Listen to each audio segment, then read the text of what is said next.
Por primera vez en YouTube podrás escuchar las 7 grandes precuelas del Señor de los Anillos con una narrativa cinematográfica que transforma la experiencia en algo nunca antes hecho.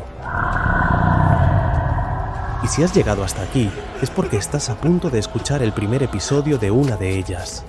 La historia que comienza la leyenda de Fingolfin. La historia de la prueba más grande a la que un pueblo se ha enfrentado. ¿En serio viniste tú solo?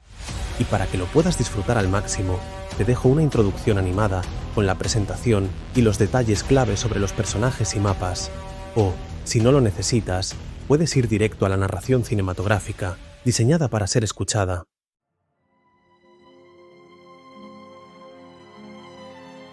En los días antiguos, mucho antes de la Guerra del Anillo, antes de que existieran los hombres o los enanos, los 3 linajes élficos vivían junto a los Valar, los dioses del mundo, en un continente al oeste de la Tierra Media.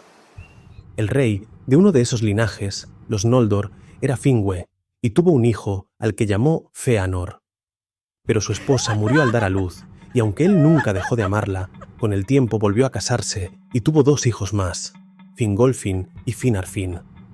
Pero Fëanor nunca los soportó, no porque fueran malvados, ya que no lo eran, sino porque siempre temió que Fingolfin le arrebatara su posición como heredero.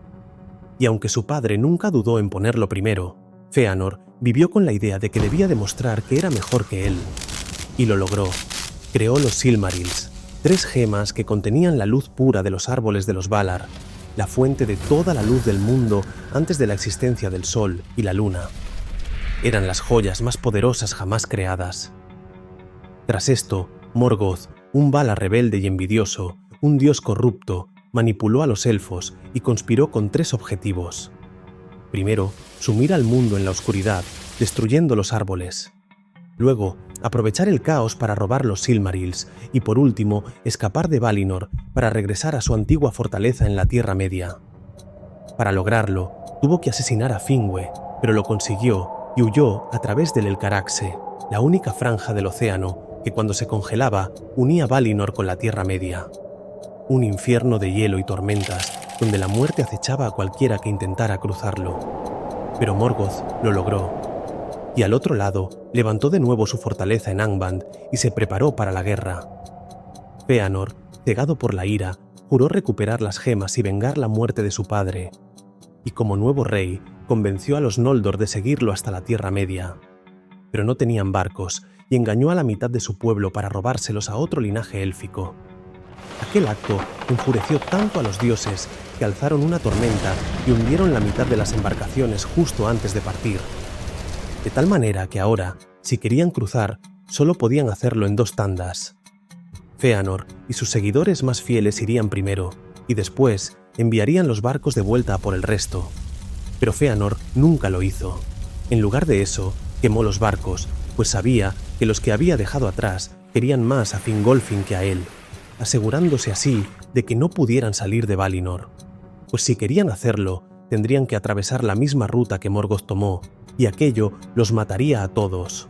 Entonces, Fingolfin, al ver que Fëanor lo abandonaba, se llenó de amargura, pero ahora deseaba más que nunca llegar de algún modo a la Tierra Media y volver a encontrarse con Fëanor. Así comienza el episodio en el que vivirás la historia completa de la mayor prueba jamás enfrentada por los elfos, donde el hielo no fue el único enemigo y donde no siempre todos tienen un final victorioso. Una historia que sucedió mientras en Valinor, los Valar trataban de resolver el problema de la oscuridad, y en la Tierra Media, Fëanor ya libraba su primera batalla contra Morgoth. Padre, estamos perdiendo a demasiados. Ya sé a cuántos hemos perdido, pero detenernos tampoco los traerá de vuelta.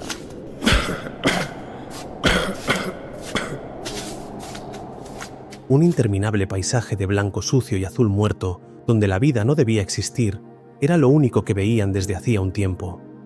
Nada les daba ninguna noción que les permitiera saber cuánto tiempo llevaban en aquel lugar. El cielo era una bóveda de nubes densas y perpetuas, un techo que nunca se rompía. Bajo él, el hielo se extendía de manera irregular y cruel, en acantilados que se perdían en la oscuridad o con formaciones y fracturas de escarcha que parecían querer ceder ante cualquier movimiento. Las tormentas surgían sin advertencia, ciclones de nieve que oscurecían la vista, que cegaban y confundían. Pero aunque el hielo crujía a cada paso, lo peor era el viento. Un cuchillo invisible que laceraba todo cuanto tocaba y que a estas alturas ya había provocado cambios en todos sus cuerpos, pues sus rostros estaban cubiertos de llagas y sus labios habían sido agrietados hasta sangrar. La primera gran muerte ocurrió cuando una de aquellas grandes grietas invisibles atrapó a un grupo entero. Ocurrió en un instante, el bloque bajo sus pies se quebró y la tierra misma pareció abrirse para tragarlos. No hubo gritos prolongados, solo un sonido sordo y una réplica final de la profundidad. Fingolfin miró el vacío durante un largo tiempo, pero no había nada que hacer, ni cuerpos que recuperar.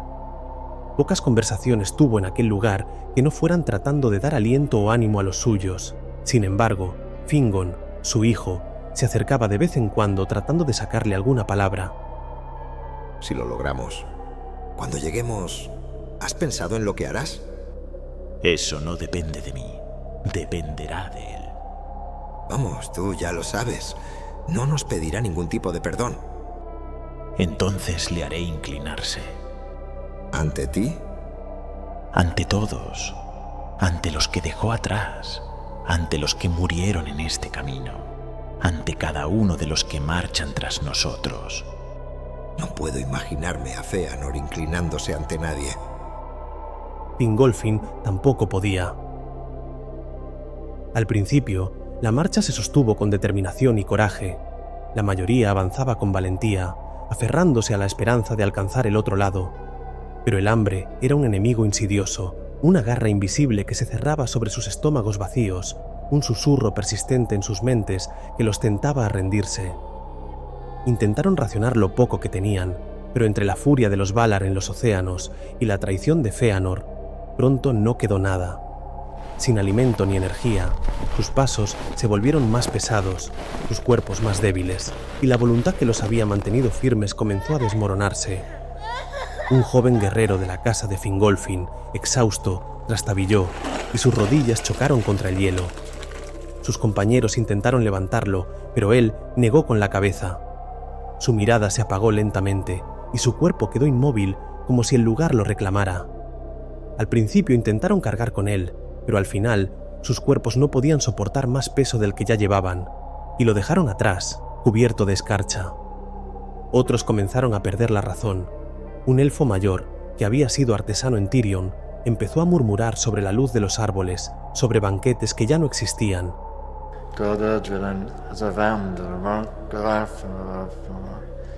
Un día, simplemente se quitó la capa, sonrió y caminó desnudo hacia la tormenta. Otro grupo de 3 elfos fue encontrado abrazado. Se habían dormido juntos para compartir el calor y murieron en silencio, con los ojos abiertos al vacío. Perder familiares o amigos se estaba volviendo terroríficamente cotidiano. Turgon, otro hijo de Fingolfin, marchaba en la parte trasera junto a su esposa Elengwe, mientras ella mantenía una mano sobre su hija, que apenas podía caminar. La niña respiraba con dificultad, con la piel pálida y los labios amoratados. Pero el sufrimiento de la pequeña no venía de ahora. No era tan solo el Elcaraxe, el hielo o el hambre, sino aquella sombra sin fin que cayó sobre el mundo tras la muerte de los árboles. A menudo preguntaba si la luz regresaría. Su madre la abrazaba y le susurraba con dulzura. Idril, pequeña mía, no temas. Algún día los Valar traerán luz de nuevo y verás praderas verdes. Lo prometo. Turgon miró a su esposa cuando le escuchó decir esas palabras y detectó un pequeño temblor en sus manos. Quiso decirle que se detuviera, que se apoyara en él, pero ella negó con la cabeza y esbozó una sonrisa. No con la calidez con la que solía iluminar los salones de Tirion, sino con la fragilidad de quien no quiere preocupar a su esposo. Turgon lo entendió y odió esa mentira piadosa más que nada en el mundo. Otro grito surgió de repente, desgarrador y breve, antes de ser devorado por el viento. Nadie tuvo tiempo de reaccionar. Un paso en falso, un crujido apenas perceptible bajo los pies y el cruce se había llevado a otro. Fingolfin siguió avanzando al frente de la columna. Nunca se había visto a sí mismo como un elfo rencoroso, ni tan siquiera violento, a pesar de lo que muchos hubieran pensado sobre él. Sin embargo, esta vez la furia ardía en su pecho como un carbón incandescente. Pensaba en él, en su medio hermano, en el traidor que los había abandonado a esta condena. Cada día, con cada cuerpo que se desplomaba, con cada gemido ahogado en la ventisca, su odio se volvía más grande. No podía permitir que el cansancio lo venciera, no podía permitir que el dolor lo doblegara. Solo tenía una imagen grabada en la mente: cruzar el Elcaraxe y enfrentarse a Fëanor. No con palabras, no con reproches, sino con su espada. Los recuerdos se mezclaban con la tormenta, la costa del Osgard ardiendo bajo la luz de las llamas, los barcos de los Teleri consumiéndose en el fuego, su pueblo mirando al mar, esperando mientras los vientos llevaban el humo de la traición. Había confiado en él, incluso después de la masacre de Alqualonde, incluso después de la maldición que pesaba sobre ellos. Había seguido adelante porque no podía aceptar que Fëanor los dejaría atrás, y sin embargo, lo hizo. Fingolfin apretó los dientes. Entre los que aún resistían estaban los hijos de su hermano Finarfin, los cuales habían dejado a su padre atrás, en Valinor, cuando éste decidió no adentrarse en el Elcaraxe y regresar para suplicar el perdón de los Valar. No por cobardía, sino porque comprendía mejor que nadie el peso de la maldición que los perseguía. Pero sus 4 sobrinos, Finrod, Galadriel, Angrod y Aegnor, marchaban junto a Fingolfin no solo como líderes, sino como guardianes de su pueblo. De entre ellos 4, 2 destacaban por encima del resto. Finrod se había convertido en un pilar de apoyo en la marcha. Aun cuando la desesperanza se adueñaba de todos, él hablaba en voz baja a los que tambaleaban, los sostenía cuando sus fuerzas fallaban y compartía el último calor de su manto con los más débiles. Su nobleza no había sido erosionada por la ventisca ni por la miseria. Galadriel, por su parte, no era menos firme. A pesar del sufrimiento, su mirada seguía ardiendo con el fuego de una voluntad indomable. Sus ojos, reflejo de la luz de los árboles que nunca olvidaría, observaban el horizonte como si pudieran perforar la negrura. Se movía entre los caminantes con un propósito silencioso, ayudando sin palabras, levantando a los caídos cuando podía, brindando consuelo cuando no había nada más que ofrecer. Fingolfin confiaba en ellos. Sabía que sin la presencia de los hijos de Finarfin, la marcha habría sido aún más sombría, aún más insoportable. Pero el frío y la oscuridad, hasta ese momento, habían sido su única compañía. Hasta que en uno de sus peores momentos algo imposible ocurrió. Una luz comenzó a levantarse en el horizonte. Al principio, un destello lejano, tenue, apenas una pálida mancha entre la sombra, pero creció, y cuando la tormenta cedió por un instante, pudieron verla con claridad. Una esfera pálida que ascendía lentamente hacia los cielos, bañando el hielo con un resplandor plateado. Los Noldor se detuvieron, boquiabiertos, incapaces de comprender lo que veían. No era la conocida luz de los árboles, ni el crepúsculo de las estrellas lejanas. Era algo nuevo, algo desconocido, y aunque aún no sabían su nombre, estaban viendo el nacimiento de la luna. Las formas del Elcaraxe, antes solo visibles en la penumbra o en los destellos errantes de las estrellas, ahora se revelaban en toda su magnitud. Los acantilados de hielo reflejaban la luz en tonos fantasmales, y el horizonte, que hasta entonces había sido solo una extensión infinita, ahora vislumbraba un final. Estaba lejos, todavía muy lejos, pero existía. Y por primera vez en incontables jornadas supieron que el otro lado era real, y un murmullo recorrió la columna. Algunos lloraban, otros contemplaban la escena en silencio, sintiendo cómo algo dentro de ellos, algo que creían muerto, volvía a encenderse. Fingolfin, de pie al frente de su pueblo, miró la luna con el rostro cubierto de escarcha. Su pecho subía y bajaba con una respiración entrecortada.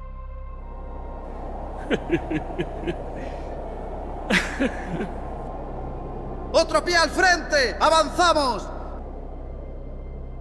Y los Noldor caminaron, con la luz de la luna marcando su camino por primera vez, y lo hicieron con más firmeza, con la mirada alzada.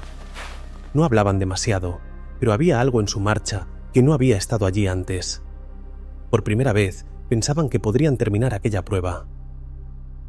Fingolfin también lo sintió. Su furia, su rencor, habían sido su motor hasta ahora, pero con la luz de la luna sobre él, su determinación se había templado como acero en la forja. A su lado, su hijo Fingon mantenía el paso. No se quejaba del frío, ni del dolor en los pies entumecidos, pero había algo en su expresión, algo contenido, que no expresaba alegría. Fingolfin lo notó. Dilo. Venga, cuanto antes lo hagas mejor. No es nada, padre. Ya lo comentaremos. Fingolfin enarcó una ceja, pero no dijo nada, y su hijo se lo tomó como una señal para continuar hablando. Maedhros, él no es como su padre. Crecí con él. Siempre buscó la paz entre nosotros, incluso cuando Fëanor le ponía en nuestra contra. No es justo que pague por las decisiones de su padre. Pero nos abandonó junto a él, ¿no es así? Y sigue todas y cada una de sus órdenes, sin tan siquiera ponerlas en duda. ¿Y acaso eso no es lo que hago yo contigo? Y Fingolfin no supo qué responder. Sin embargo, quería expresarle lo que realmente pensaba, que no había esperanza en ninguno de los hijos de Fëanor, y que olvidase todo cariño que todavía le quedase por ellos, pues ya ninguno era los que recordaban. Pero antes de que pudiese articular palabra, otro hijo suyo gritó desesperadamente.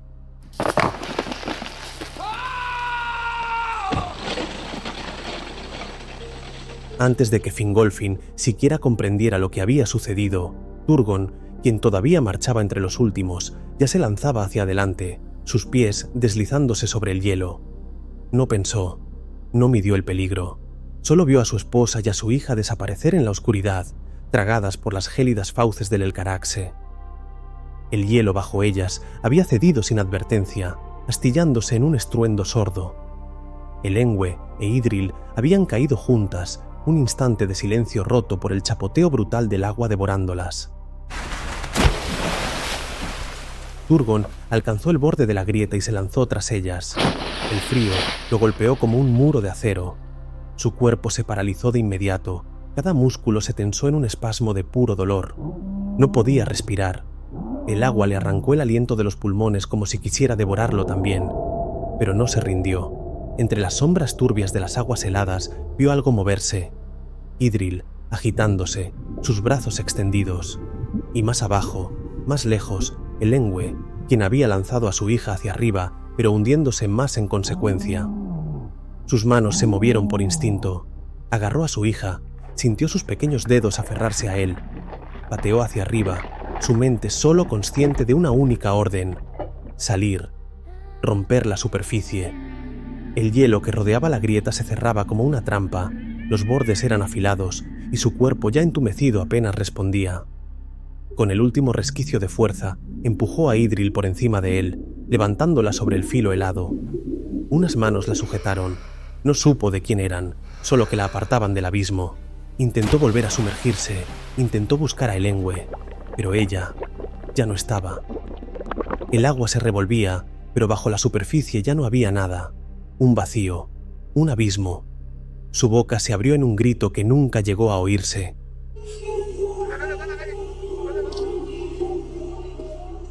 Su voz quedó ahogada en la inmensidad oscura. Burbujas de desesperación escaparon de sus labios mientras trataba de nadar hacia ella, mientras la sentía desvanecerse en la negrura helada. Pero las manos de Fingon lo agarraron desde arriba, tirando de él, arrastrándolo fuera. Peleó. Se debatió como un animal atrapado.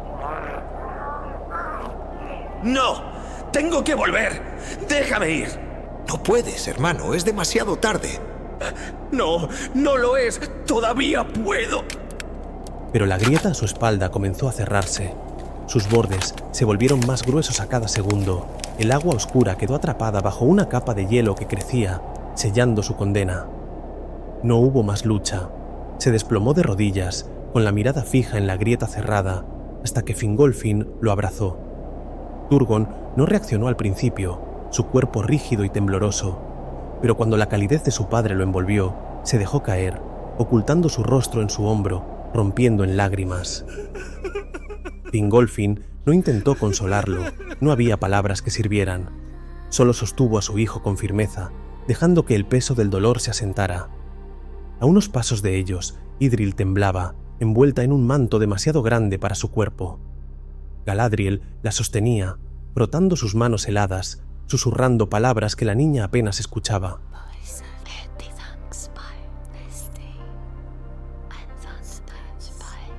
El viento sopló con más fuerza, pero ya no importaba. La marcha debía continuar, pues aunque rotos, estaban más cerca que nunca del final. Apenas sospechaban entonces que al otro lado del Elcaraxe, al final del camino de hielo y muerte, una hueste de orcos les esperaba. La orden de Morgoth había sido clara. Nada debía cruzar del todo. No importaba qué forma tomara, ni qué propósito trajera consigo. Si algo emergía de las profundidades del frío, si un alma alcanzaba aquellas tierras malditas desde más allá del mar, debía ser aniquilada antes de que pusiera un pie en la Tierra Media, pues aquel era el único paso terrestre que podía traer nuevos enemigos.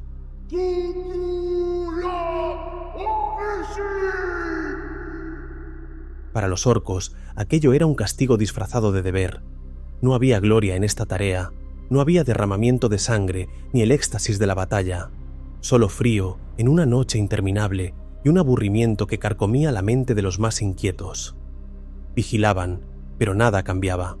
Nadie venía, pues nadie podría cruzar aquel infierno de hielo. Cuando la pálida luz de la luna se alzó en el cielo por primera vez, hubo confusión y temor entre ellos. No era la mortecina luz de las estrellas que siempre habían visto en lo alto. No era el fuego rojo de Angband ni el resplandor de la guerra. Era algo nuevo, extraño.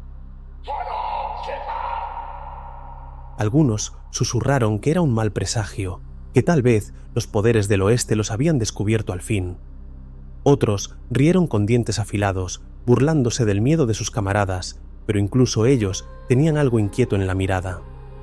La inquietud se convirtió en alarma cuando divisaron el movimiento en la distancia.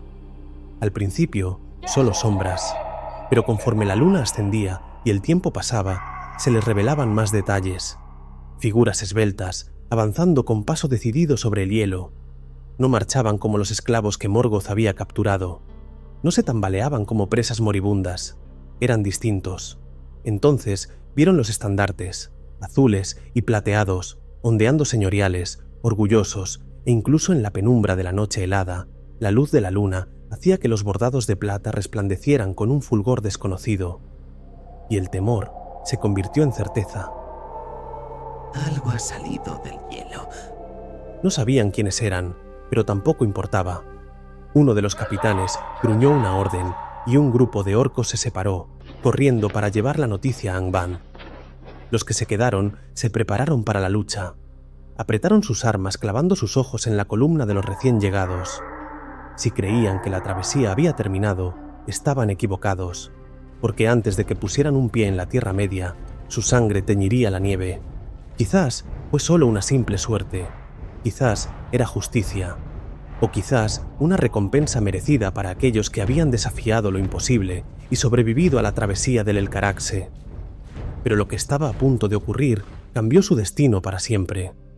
La batalla que parecía inevitable, la última prueba antes de alcanzar la tierra prometida, nunca llegó. Tanto Fingolfin como su pueblo estaban preparados para pelear, aun con sus cuerpos exhaustos, aun cuando apenas les quedaban fuerzas para levantar sus espadas. Y los orcos esperaban, sombríos y feroces, bloqueando su paso. Pero entonces, otra luz llegó, diferente a la pálida luz de la luna. Un matiz dorado que comenzó a teñir el cielo estrellado. Algo desconocido, pero cálido.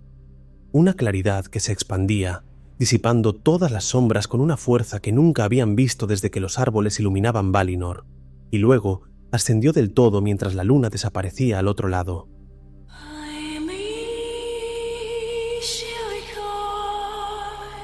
Los Noldor se quedaron inmóviles, sintiendo el calor en su acostumbrada pero helada piel. Para ellos fue algo puro, pero para los orcos fue terrorífico. Nadie había visto una luz como aquella, tan poderosa, tan absoluta.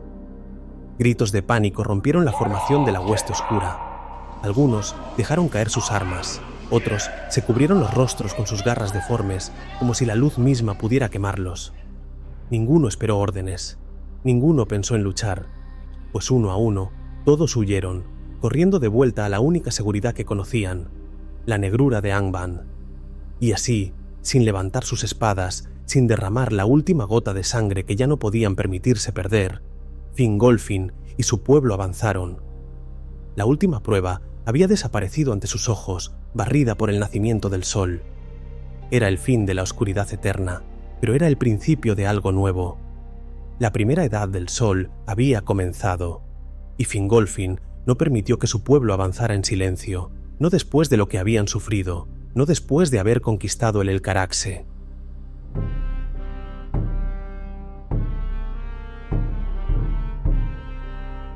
Entraron con estruendo, con las trompetas resonando en el aire como si la tierra misma debiera escuchar su llegada. Cada paso que daban hacía temblar el suelo, cada estandarte se ondeaba con furia. Los Noldor habían cruzado, habían sobrevivido, y nadie debía olvidarlo. Cazaron, recuperaron sus fuerzas, comieron cuanto pudieron, y recorrieron las tierras del norte sin descanso buscando a Fëanor y a los suyos, pero no sabían dónde se encontraban.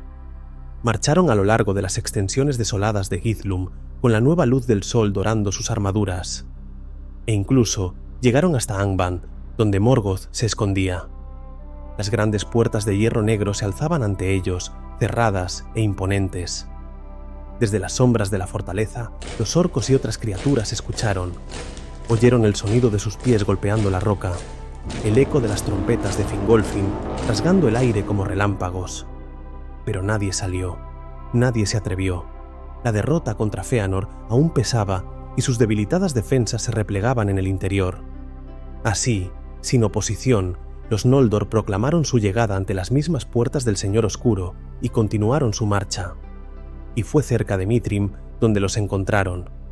A lo lejos, en las colinas, divisaron un derruido y maltrecho campamento, pero con el estandarte del fuego ondeando sobre sus tiendas. El murmullo corrió entre los que esperaban en el campamento como un incendio. Algunos dejaron lo que tenían entre manos, otros se apresuraron a tomar sus armas. Hubo quienes dieron un paso atrás sin darse cuenta. Ellos habían partido primero.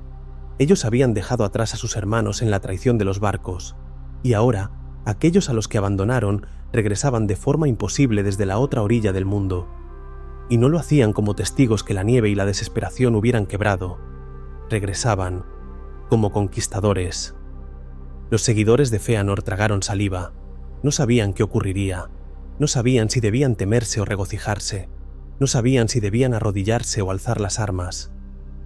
Las filas de Fingolfin avanzaron en formación cerrada, paso a paso, con un ritmo firme, inexorable, e hicieron sonar, de nuevo, las trompetas.